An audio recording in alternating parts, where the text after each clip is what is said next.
Roll call for the members, all members are present, so we don't need a roll call. Chief, you want to take over? Yes. Good afternoon, Mayor and Commissioners. We have no interviews today. I do have some stuff that I would like to move to executive session towards the end of the meeting if you are willing to do so. Starting off on the agenda, communications. I figured I would address it in the communications area, but I think the appropriate place to really speak about it would be in executive session because it is more of a personnel matter. But we did receive communication from Mr. Eddie Hearns in regards to a personnel complaint that he made against Officer Ryer. And it was investigated. The findings were forwarded to the commission. It was adopted as written. However, he's not satisfied with the results, and he is bringing that to light. I do have some additional information, but again, I think the proper place to discuss it would be an executive session because it is more of a personnel matter. I had a recent telephone call with District Attorney Hoovler, and actually he presented this afternoon at our Chiefs meeting. There's been a recent ruling as recent as this week, and there's a ruling last week as well in regards to discovery. As we discussed, discovery obligations changed in January of 2020, in which basically all police documents have to be forwarded to the DA's office, all records, internal records,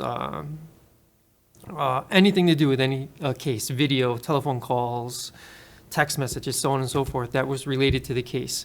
And there's always some discrepancy as to who determines what's related. So it's been a back and forth discussion. Well, the judges just ruled on what is related. Every single thing, including cell phones, telephone records, confidential informants, and their past work for the department. So these rulings just came out. Like I said, as recent as this week, there was a ruling last week, all local in the Mid-Hudson region coming out of county courts. So we definitely have to adjust some of the stuff that we're going to be doing internally. So based on these findings, I have to provide the DA's office with personnel records. We're trying to put together a summary of them so they don't get the actual specific copies. We're going to start off by providing them a summary, like a spreadsheet per officer, with if there is any type of internal investigation, the findings of it, personnel complaint, the findings. We're also going to include accommodations and awards to show that it's not just all negative stuff that could be in there. Majority of the officers have nothing in their personnel files to be concerned of. On a separate note, and this came up last week, was there's a state police case that just came through the courts in which when they're going through the hearing, the judge asked the trooper if he had notified or had communication with anybody else in regards to that case. It was a vehicle stop, ended up in a drug arrest, and the trooper had indicated that he did. He called another trooper to come. Judge asked about where or how he did that. He said via text. They subpoenaed the trooper's phone, gave the phone records, and I guess that wasn't sufficient enough. They wanted to pull the information from the phone electronically to ensure that was it. So it's really getting some momentum. So it's going to change the way we do some of our communications. We will meet with our staff to ensure that they minimize any text messaging using personal phones, any of that stuff. We do provide cell phones in the cars. All of our detectives are assigned a phone, so we will really push the encouragement of that. We just don't want anybody's personal information getting out there and causing any alarm. So that's a pretty big change for us that we'll be making some adjustments and moving forward. They don't have to have due process. They can just The take due, the phone. well, yeah, if they could prove That is due process. if they could prove that there is any communication related to that incident on your phone, like if you have a conversation and say, hey, I called the chief to let him know that the scene was secure, according to DA Hoovler, that is now discoverable information based on this last court ruling. So it's not just even the text message, it's who called who about what and what was said. So definitely change in our work environment. Any other discussion on that? Thoughts? Yeah, that's a hard one. In communications also, we did send out a press release in regards to the incident that occurred at Buttonwood on May 17th. Would you like to discuss that at all? I know a guy that put the fire out. Yeah, congratulations. was contained to one unit, or did it spread? We hit the firewall, pushed it back to the other building. Was it 7 family that were displaced? 16 apartments were impacted. 16. 16. Now, the guy that set the fire, what I read, was in quite a rap sheet, Yes. very long rap sheet. Yep, he had 2 active warrants. One was an active arrest warrant, one was an active bench warrant. I spoke with just a community member yesterday about something else, and this lady indicated that she was well aware of the couple involved in this incident. And this has been an ongoing thing that they've been trying to encourage her to get away from him, that he constantly caused some type of domestic issues in their home.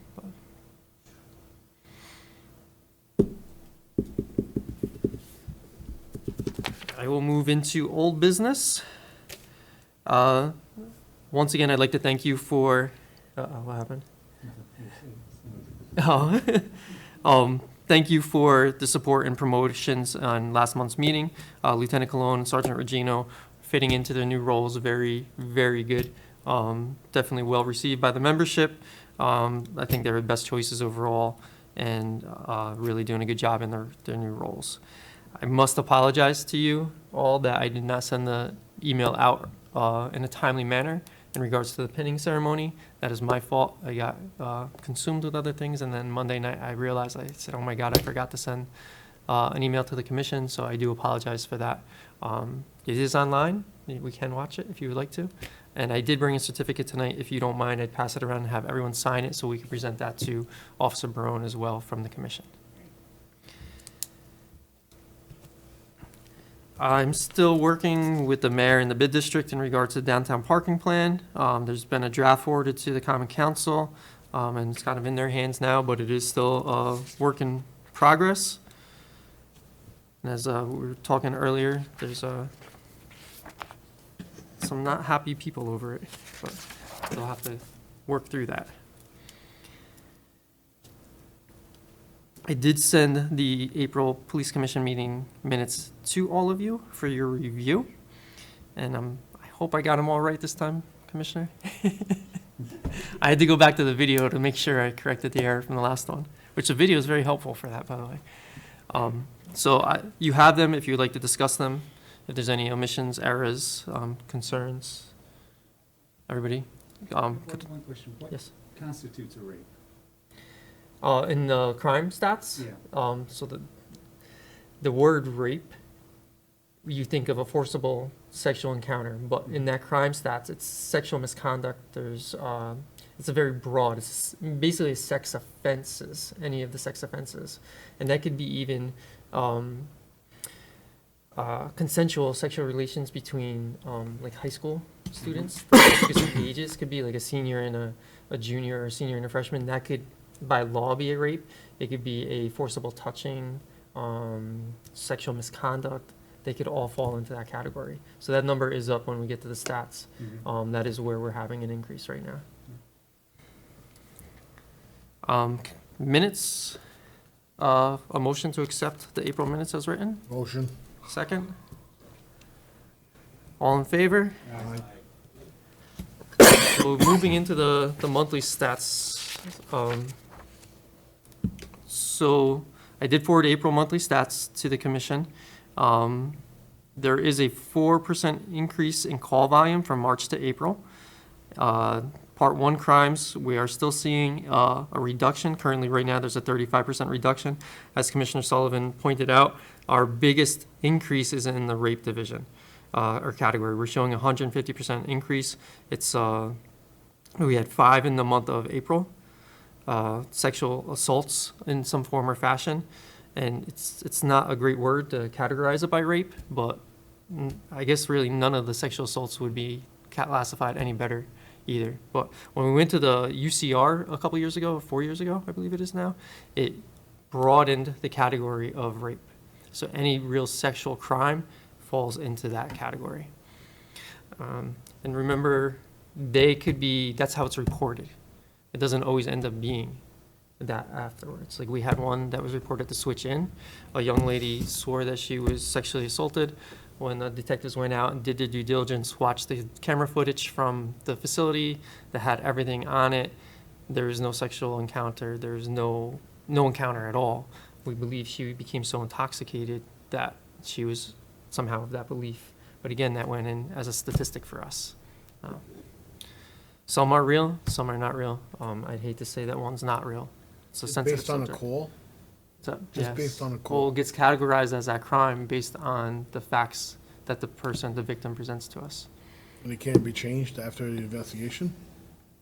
No, you don't want to change that, because that's how she's reporting it. She's reporting that she's been raped. It was unfounded. It's unfounded. So it should go on unfounded then. There's no unfounded case. It goes, the UCR is based on crimes that are reported. Who's in charge of the UCR? Department of Criminal Justice. That's New York State? Mm-hmm.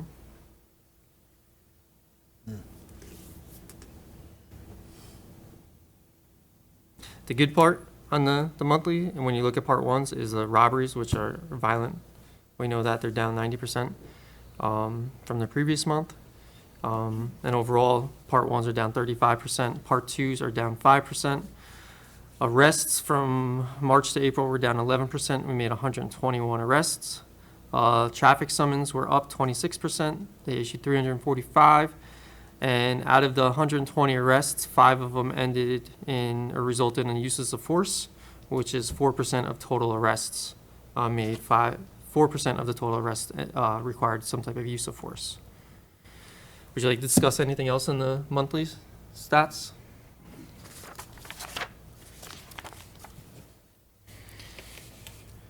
Moving into staffing. The last couple of meetings I had mentioned that Lieutenant Tobin and Sergeant Frank are retiring. Lieutenant Tobin, his retirement date is June 19th. He will be having his walkout on June 11th. As we get closer to that, we will send an email with the times and details. Sergeant Frank, he is retiring effective July 17th. His walkout is July 25th. And same thing, we will provide additional details as we get closer. Or June 25th, I'm sorry, his walkout is June 25th. I was advised yesterday morning by Lieutenant Aaron Welch that he is going to retire as well. And his retirement date is July 29th, and he does not have a date for his walkout as of yesterday morning. He said for the last year and a half, it's been weighing on him, and he finally made the decision that it's time for him to go into the next chapter of his life. So on the staffing level, I currently have 3 openings, not counting the 3 people that are looking to leave here in the coming months. So something to consider as we move forward. The next police academy is August 2nd, it begins. So it'll be, if the commission's willing to hire, we have to do it in the June or July, most likely the July meeting, so that we have them available for August 2nd. Didn't you do physicals already? Yep. So we do have some potential candidates. And this past Saturday, May 15th, along with Civil Service Department, we conducted a physical agility for the next group of candidates. We utilized the next group off of the bilingual exam list. We started with 12 potential candidates, 2 of which had already passed the agility exam, so they did not have to take it. 10 were scheduled to show up on the 15th. Prior to the 15th, 2 called and removed themselves from the exam. On the morning of the 15th, 2 people showed up and 1 passed. So out of that group, we end up with 3 candidates. Background packets have been Is sent that out to all the them. bilingual? That was a bilingual group. I know, but was it all the bilingual on our list? No, there's still another. We only went to the next block Okay. because we thought we'd have more candidates. We didn't know that we were going to end up with 3. So I did speak with Mr. Massey from Civil Service. If we move to get into the next group on the regular list and or the bilingual list, it's a large group. It's about 90 individuals. So we'd be looking to potentially do an agility sometime later this year, possibly September, and be looking to use people from that group for the following police academy. Can we do another agility test before of the bilinguals? The next group of bilinguals? I'd have to see how many are on there, and I could coordinate that. It'd be nice. Out of this group, we'll have 3 potential candidates. I know one is a certified police officer. He's a New York City police officer currently. I don't know how long he's been there. I won't know that till I get his background back. And then the other 2 would be police academy candidates. And we still do have some additional candidates on our other lists that have already started the processing as well. The police officers that are currently in the police academy for us, the three officers, their graduation date is currently scheduled for July 16th, and it will be right here at the Paramount Theater. I don't have the details on the time yet, and there is still the possibility that may be moved a little bit. If it gets moved, it's going to be moved back a little bit. So again, next academy, August 2nd. Graduation of current academy is the 16th of July. I could look into doing the next group.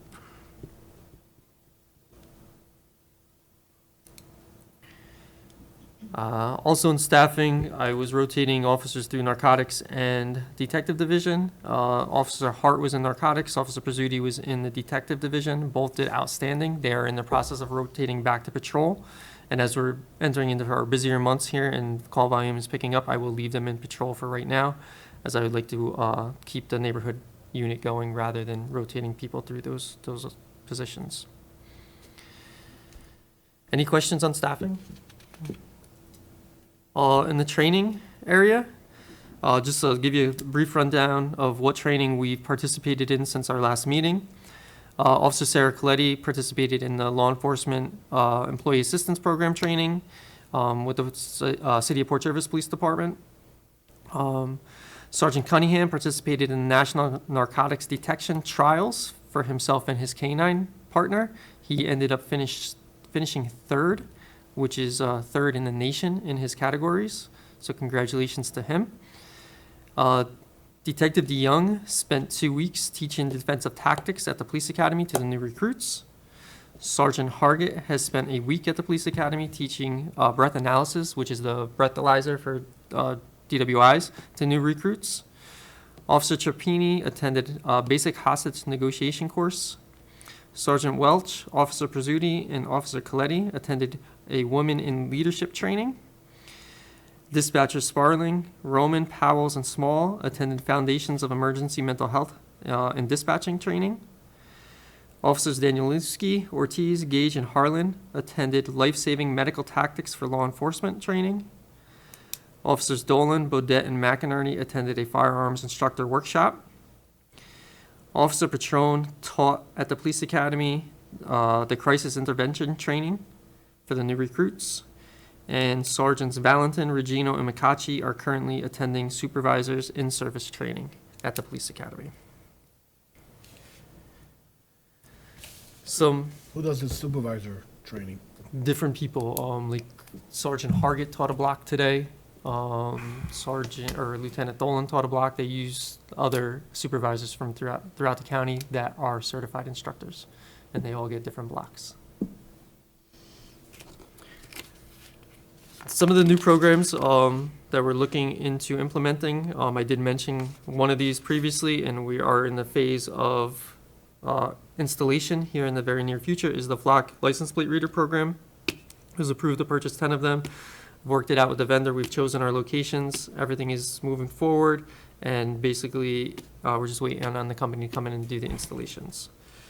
A different platform that I am looking to implement, which is actually it's really a neat program. Here's a little overview if anybody would like to see it. It's called QHIT. It's a survey software program, and it's pretty reasonably priced. It's basically built off of surveys that you receive from vendors, whether it's a medical service, it could be a store that we purchase something from, where we get those automated surveys about our experiences. So built off of that platform, this gentleman who's worked in the police software programs for almost 20 years went out on his own and built this program.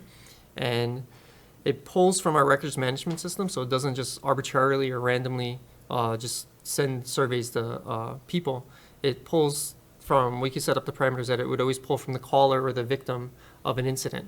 And we could set the parameters that within 24 hours or 36 hours, it would send them automated survey by text message that if they choose to answer, it'd be 2 to 3 questions about their experience with the police department, so that we could receive some feedback.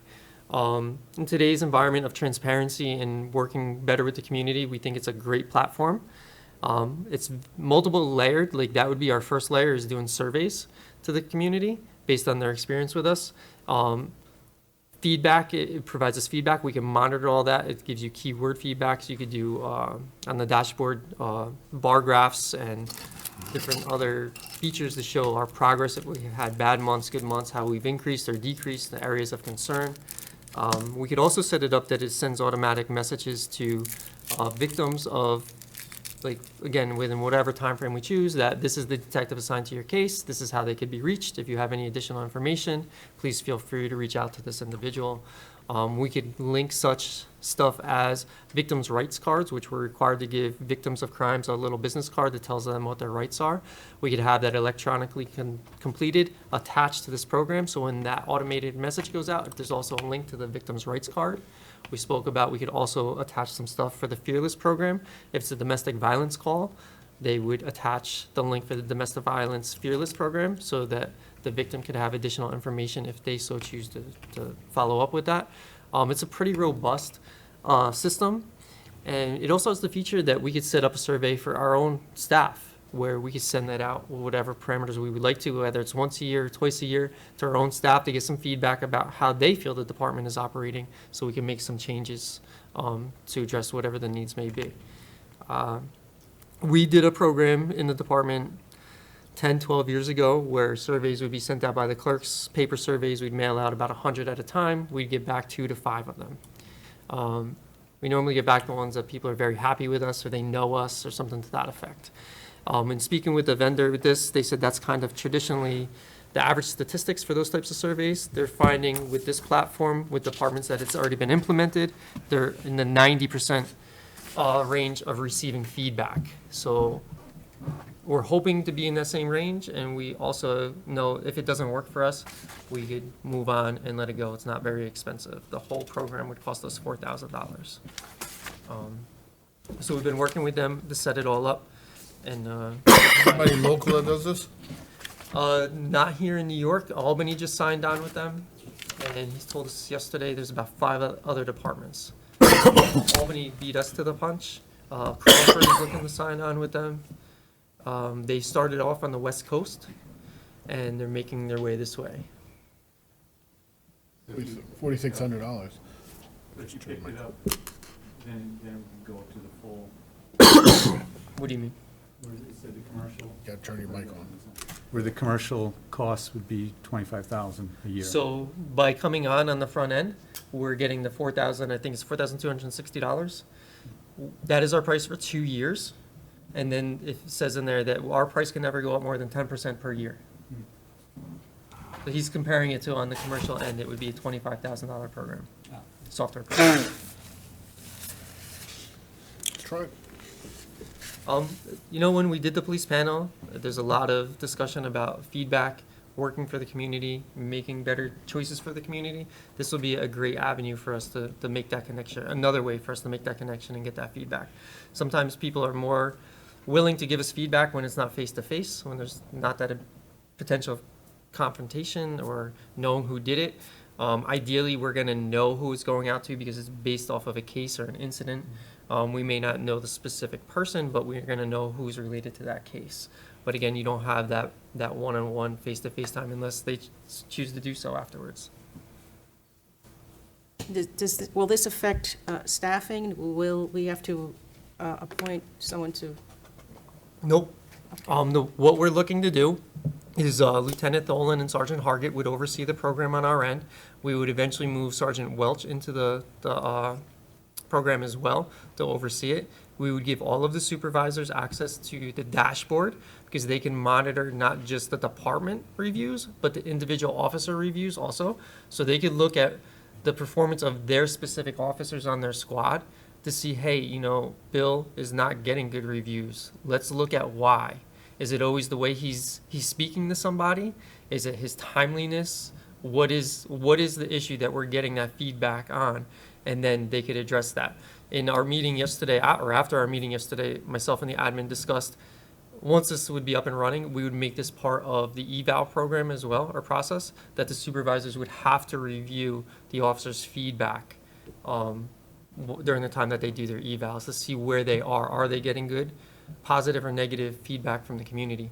We could also set parameters where the officer would get their feedback, and the company's recommendation is on the front end, to only let them see the positive feedback so that it encourages them. They said that they found that if you let them see the negative, they might like steer away from the program a little bit. So their recommendation is to only give them from 85% to 90% or above feedback. Anything below that, they recommend us not forwarding to the officers right away until we build a program. They said they find that that helps with buy-in. So they seem to be very well-versed, very knowledgeable. You can tell they've been in this software and in the police records management system for a long time. They really seem to know their ideas. And I think they are on the front end of this project, that they're looking to make this more robust as they expand.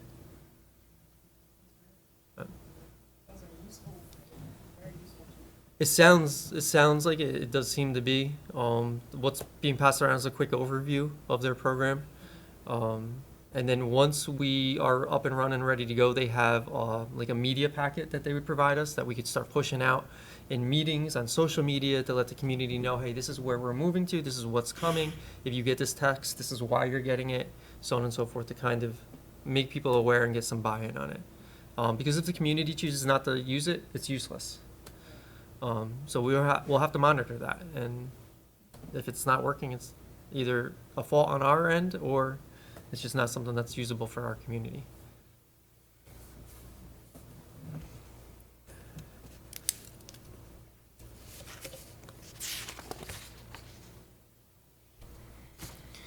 Since the last time that we've met, in regards to COVID, I've had 3 additional employees that ended up contracting the COVID virus, all very, very minimal to no effects, but they did test positive, so they were out at various times. Right now, out of those 3, 1 is due back Monday. He'll be the last one. We are still assisting the state-run COVID vaccination site at Orange County Community College. That began in May, or in the beginning of May. We ended up reducing from 3 officers to 2 officers based on the volume. It did reduce there a little bit. Tentatively, according to the staff there, they're looking to be running open through June 15th. As I've mentioned in previous meetings, we did apply through the state for reimbursement for this because this is costing the department quite a bit of money.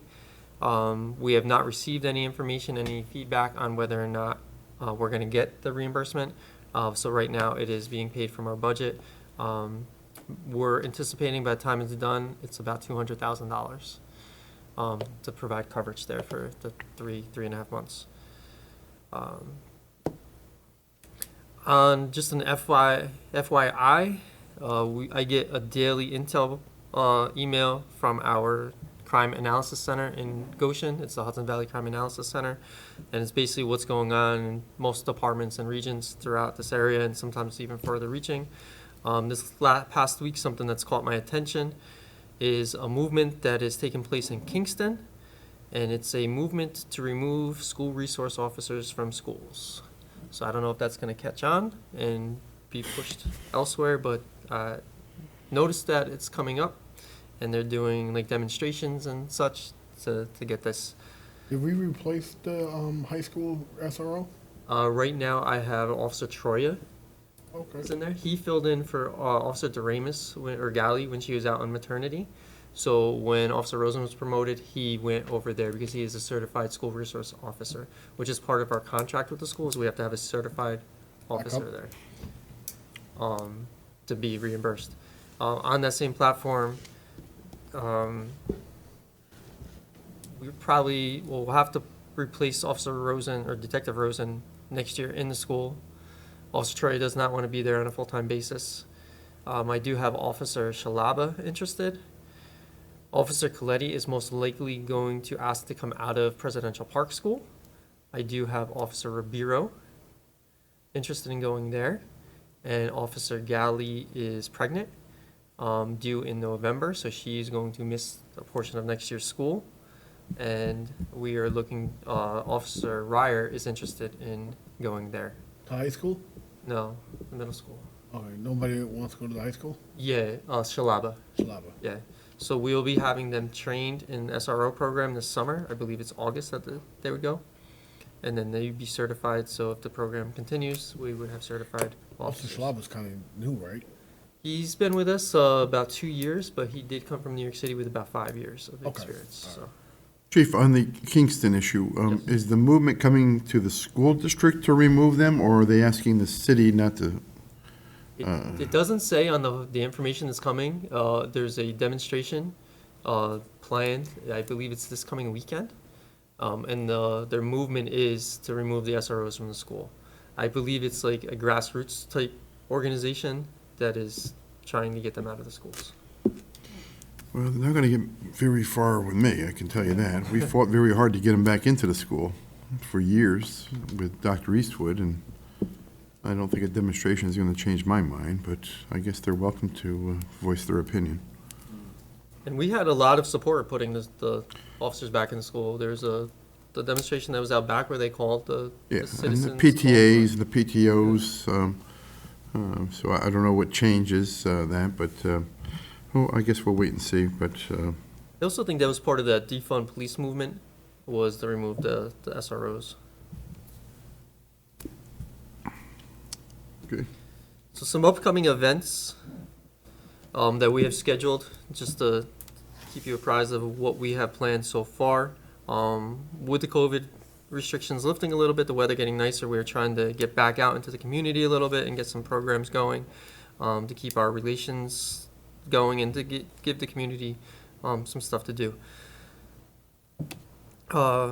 Before I get into them, I do have another item. There's a public demonstration being planned for June 3rd at the Board of Ed meeting, which is held at Presidential Park. And that is a movement, which I brought some of the information if anybody would like to look at it, to get an idea of what that movement is. And it's about the platform of disparities in the school system on the education level and on the disciplinary level. And there's some letters there from former and current students that kind of goes over what it's about. We are meeting with the school on Tuesday, the school admin, to discuss a safety plan for the June 3rd event. It will be on the school grounds. It will be during the time of the school board meeting. So we will be very cautious with our interaction there. But we will meet with them and provide them some additional services if need be. They're not restricting the entrance and stuff like that, are Not they? that I'm aware of. I don't think they're going to be able to, honestly. I believe their initial thought is they want to create a area for the people to go to. That's the initial thought. Again, we'll meet with them on Tuesday and get a better idea of that. Did I miss the organizers of this The demonstration? organizers, it is, CARE is the name of their organization group. It's a new group that's forming, sending out emails regarding, as the chief said, different activities within the school or perceived activities. It doesn't really indicate on here who the main organizers are. So there are some names of students in some of the documents. I won't say them out loud, but there's 3 different letters here from different current and former students. And then some of the names on the email that came through are familiar to us. You want to look at any more with this, or? You want to see it?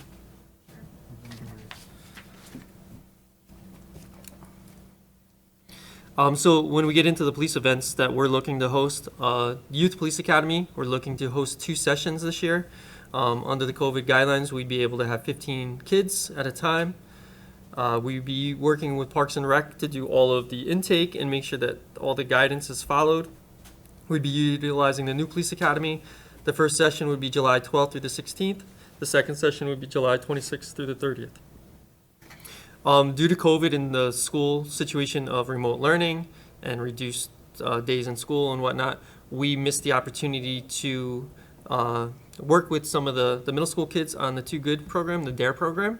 So what we've come up with is an idea that we're going to run an evening class for families that would like their child to participate in this program or have the opportunity to. It would be an hour and a half, Wednesday nights. We would start it on June 2nd. It runs for about 6 weeks. Again, 15 kids, no more than 15 kids at a time. We'd be utilizing the new police academy. And if there's a big request for it, we would extend it and do it another night as well. Civilian Police Academy. This is something that I briefly discussed some time ago, but we've put together actually an agenda, a timeline, a plan. So, you want to say it? Did you say it? So what we'd be looking to do is host a Civilian Police Academy September 15th through November 10th. It's 9 weeks. We would limit the number of participants based on COVID restrictions at that time. It may be 15, it may be more. We'd be looking to, especially the first round, try to get some of our community leaders, liaisons, and basically this is going to be more of a understanding an educational component so we could share with members of the community what we do, some of the challenges we face, why we do certain things. I think we put together a fairly robust agenda there, and we could change that. It's nothing set in stone right now, and there'd be a tremendous amount of different presenters. One of the things we would like to provide to the participants as a takeaway is we would provide them or offer them the ability to become trained in CPR and Narcan, and provide them the opportunity to do a ride along with the police officers. Again, we're looking to do this as more of a community relations builder, to get some feedback from the members that attend it, and see if we can make some positive change or if we could find ways to work better together with the community.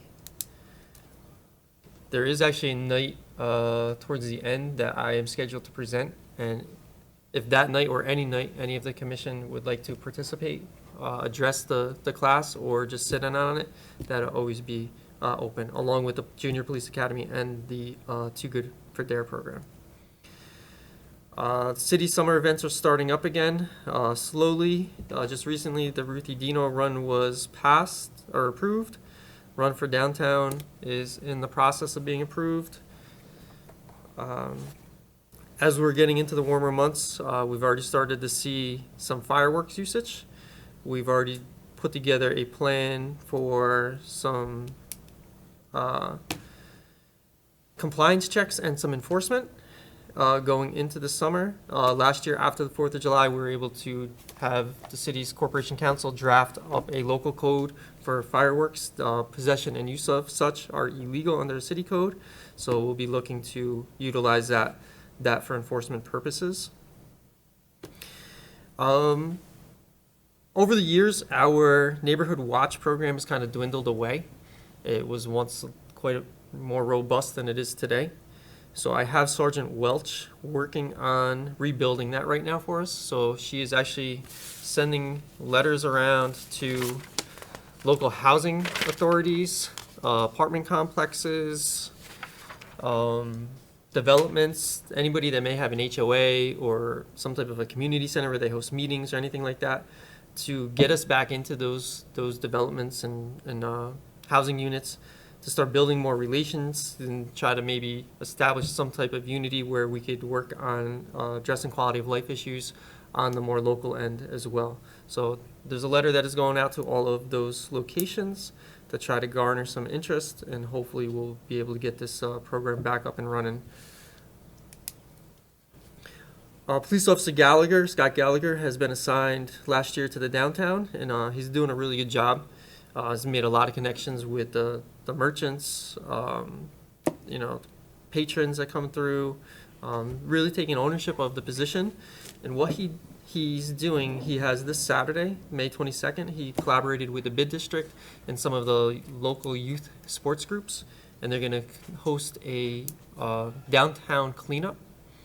In the past, there's been the citywide cleanup, but again, with COVID restrictions, we weren't able to do those things. So he took it upon himself, worked it out with a bid to get this program going. So they'll be meeting 8 o'clock this Saturday to do that.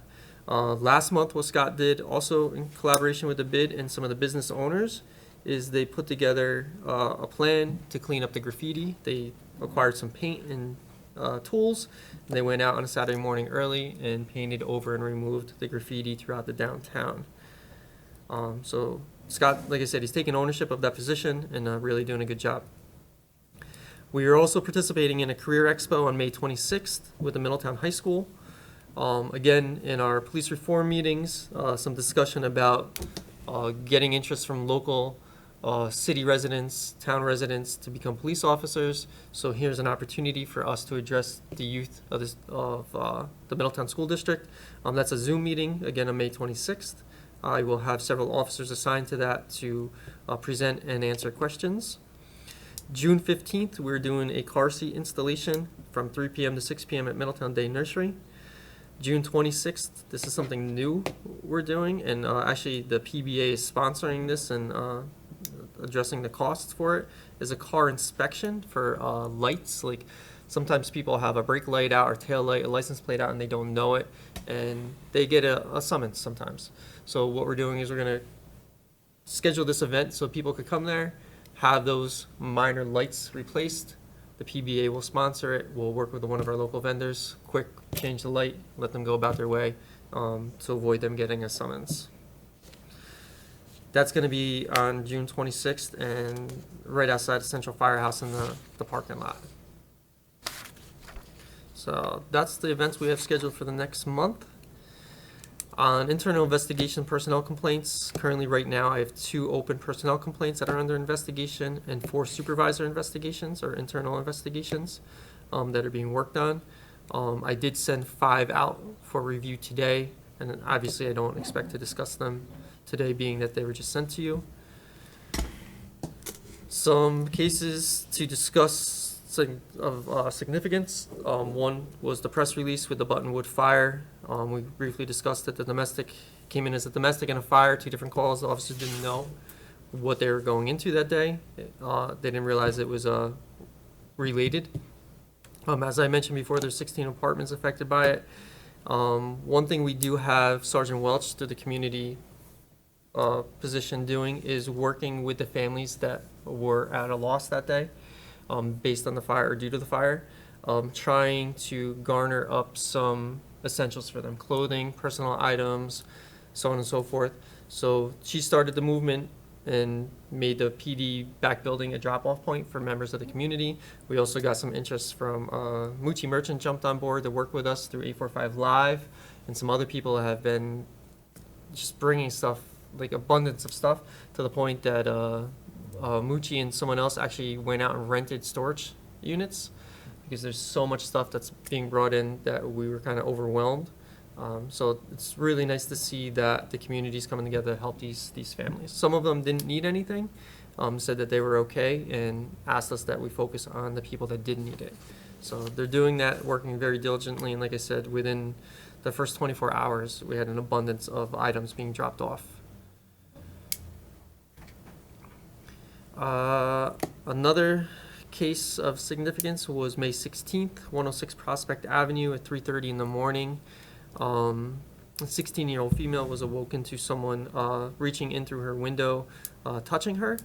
When she went to sleep, she had a box fan in the window. The fan was pushed in, was laying on the bed, and she was awoken to a hand touching her. She lives there with mom. There is some video footage. So the detectives are working diligently to try to track down the person responsible for that. But that is something that does cause alarm to us. Where is this? 106 Prospect, East Main, and by the barbershop. Another case of significance is graffiti. We are dealing with a graffiti issue, and I'm happy to say that on May 4th, Officer Berman, Officer Patron, and Detective Rochelle were able to make an arrest. They arrested a 16-year-old male from Woods Place that he's responsible for 40 plus incidents of the graffiti in the second and third wards. Once they were able to identify who he was, they put up surveillance cameras, and to some of the locations, so on and so forth, identified him, brought him in with his parents or his mom. He was willing to be open and honest about his graffiti making, and went around with the officers, showed him, yes, I did this one, this one, this one, this one. So we did charge him with them. He is being processed right now through probation. He is 16 years old, so he's being treated as a juvenile. And we have had some since then that we're still trying to work on, but that was a significant one for us. He was all over Lake Avenue, around the YMCA, Walk Hill Avenue, at the Psych Center, Monhagan Avenue. So he hit us pretty hard.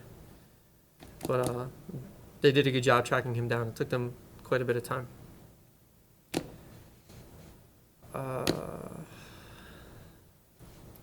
That's basically all I have, other than stuff to discuss in executive session.